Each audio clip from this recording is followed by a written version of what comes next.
ಹೇಳ್ತಾನೆ. ಚೆನ್ನಾಗಿದೆ. ಆದರೆ ಎಲ್ಲರಿಗೂ ನಮಸ್ಕಾರ. ಸುಶೀಲಾ ರುಚಿ ಮನೆಗೆ ಸ್ವಾಗತ. ಇವತ್ತು ನಾವು ರುಚಿಯಾದ ಮತ್ತು ಆರೋಗ್ಯಕರ ಗಸಗಸೆ ಪಾಯಸ ಮಾಡೋದು ಹೇಗೆ ಅನ್ನೋದನ್ನು ನೋಡೋಣ. ಹಾಗಿದ್ರೆ ಶುರು ಮಾಡೋಣ. ಫಸ್ಟು ಗಸಗಸೆ ಪಾಯಸಗೆ ಏನೇನು ಪದಾರ್ಥಗಳನ್ನು ಹಾಕೋಣ ಅಂತ ನೋಡೋಣ ಬನ್ನಿ. ಬೆಲ್ಲ 250 ಗ್ರಾಮ್, ಕೊಬ್ಬರಿ 250 ಗ್ರಾಮ್, ಅಕ್ಕಿ 25 ಗ್ರಾಮ್,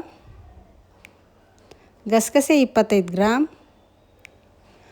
ಬಾದಾಮಿ 25 ಗ್ರಾಮ್, ಗೋಡಂಬಿ 25 ಗ್ರಾಮ್, ದ್ರಾಕ್ಷಿ 25 ಗ್ರಾಮ್, ಏಲಕ್ಕಿ ಒಂದು 5 ಪೀಸು. ಫಸ್ಟು ಬಾಣಲಿ ಇಡಿ, ಅಕ್ಕಿ ಹಾಕ್ಕೊಳ್ಳಿ, 2 ನಿಮಿಷ ಹುರಿದ್ಬಿಟ್ಟು ಕೆಂಪುಗಾಗಂಟ ಹುರಿರಿ. ಅದನ್ನು ಸೈಡಲ್ಲಿ ಹಾಕಿ. ನೆಕ್ಸ್ಟು ಗಸಗಸೆ ಹಾಕ್ಕೊಳ್ಳಿ, ಅದನ್ನು ಅಷ್ಟೇ 2 ನಿಮಿಷ ಹುರಿರಿ, ಕೆಂಪುಗಾಗಬೇಕು. ಅದನ್ನು ಸೈಡಲ್ಲಿ ಹಾಕ್ಕೊಳ್ಳಿ. ನೆಕ್ಸ್ಟು ಕೊಬ್ಬರಿ ಹಾಕ್ಕೊಳ್ಳಿ, ಅದನ್ನು ಅಷ್ಟೇ 1-2 ನಿಮಿಷ ಹುರಿರಿ ಸಾಕು. ಅದನ್ನು ಸೈಡಲ್ಲಿ ಇಟ್ಕೊಳ್ಳಿ. ನೆಕ್ಸ್ಟು ಗೋಡಂಬಿ ಹಾಕ್ಕೊಳ್ಳಿ, ಅದನ್ನು ಅಷ್ಟೇ ಸ್ವಲ್ಪ ಬೆಚ್ಚಗೆ ಮಾಡಿದ್ರೆ ಸಾಕು. ಅದನ್ನು ಬೆಚ್ಚಗೆ ಮಾಡಿಬಿಟ್ಟು ಸೈಡಲ್ಲಿ ಹಾಕ್ಕೊಳ್ಳಿ. ನೆಕ್ಸ್ಟು ಬಾದಾಮಿ, ಅದನ್ನು ಅಷ್ಟೇ ಸ್ವಲ್ಪ ಬೆಚ್ಚಗೆ ಮಾಡಿದ್ರೆ ಸಾಕು, 1 ನಿಮಿಷ. ಅದನ್ನು ಸೈಡಲ್ಲಿ ಹಾಕ್ಕೊಳ್ಳಿ. ನೆಕ್ಸ್ಟು ಏಲಕ್ಕಿ ಹಾಕ್ಕೊಳ್ಳಿ, ಅದನ್ನು ಅಷ್ಟೇ ಸ್ವಲ್ಪ ಬಿಸಿ ಮಾಡ್ಕೊಳ್ಳಿ ಸಾಕು. ಹಾಕ್ಕೊಂಡು ಅದನ್ನು ಸೈಡಲ್ಲಿ ಇಡಿ.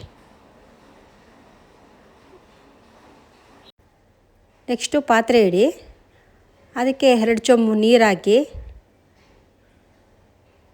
ಅದು ನೀರು ಕುದಿಯೋ ಗಂಟ ನಾವು ಪದಾರ್ಥಗಳನ್ನ ರುಬ್ಕೋಬೇಕು ಮಿಕ್ಸಿಲಿ. ನೀರು ಕುದೀತಾ ಇದೆ, ಆಮೇಲೆ ಬೆಲ್ಲ ಹಾಕಬೇಕು ನಾವು. ಬೆಲ್ಲ ಎಲ್ಲ ಕುದ್ಮೇಲೆ ಸೋಸಬೇಕು ಬೇರೆ ಪಾತ್ರೆಯಲ್ಲಿ.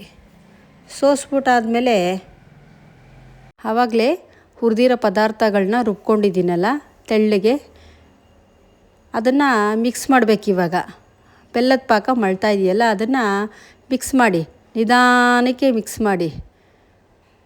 ಸ್ವಲ್ಪನೇ ಹಾಕಬೇಕು, ಇಲ್ಲ ಅಂದರೆ ಅದು ತಳ ಹತ್ಬಿಡುತ್ತೆ.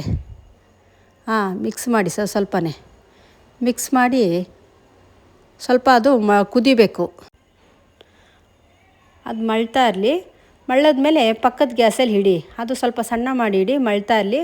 ನೆಕ್ಸ್ಟು ಅಷ್ಟರಲ್ಲಿ ಒಂದು ಬಾಣಲಿ ತಗೊಂಡು ಅದಕ್ಕೆ ಸ್ವಲ್ಪ ತುಪ್ಪ ಹಾಕ್ಬಿಟ್ಟು ದ್ರಾಕ್ಷಿ ಹಾಕ್ಕೊಂಡು ಹುರ್ಕೊಳ್ಳೋಣ. ಸ್ವಲ್ಪ ನಿಧಾನಕ್ಕೆ ಹುರ್ಕೊಳ್ಳೋಣ. ಅದು ಕೆಂಪಗಾಗಬೇಕು. ಕೆಂಪಗಾದಮೇಲೆ ಅದನ್ನು ಮಿಕ್ಸ್ ಮಾಡಿ ಗಸಗಸೆ ಪಾಯಸಗೆ ಮಿಕ್ಸ್ ಮಾಡಿದ್ಮೇಲೆ ಒಂದು 2 ನಿಮಿಷ ಮಳ್ಳದ್ಮೇಲೆ ಸ್ಟವ್ ಆಫ್ ಮಾಡಿ. ಈಗ ಗಸಗಸೆ ಪಾಯಸ ರೆಡಿಯಾಗಿದೆ. ಈಗ ಬೌಲ್ಗೆ ಗಸಗಸೆ ಪಾಯಸನ ಸರ್ವ್ ಮಾಡೋಣ.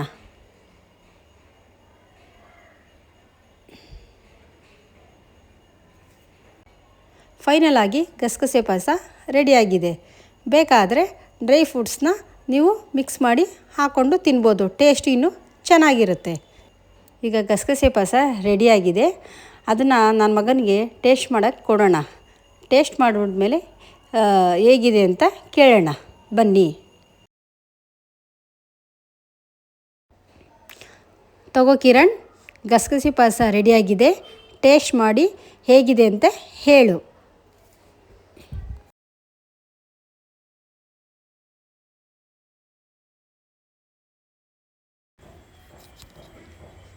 ಚೆನ್ನಾಗಿದೆ, ಆದರೆ ಫ್ರಿಜ್ಜಲ್ಲಿ ಇಟ್ಟಿದ್ದಿದ್ರೆ ಇನ್ನೂ ಚೆನ್ನಾಗಿರ್ತಿತ್ತು.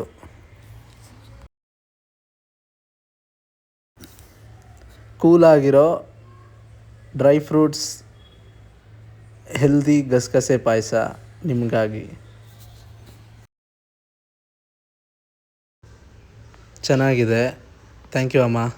ಈ ರೆಸಿಪಿ ನಿಮಗೆ ಇಷ್ಟವಾದರೆ ಲೈಕ್ ಮಾಡಿ, ಶೇರ್ ಮಾಡಿ.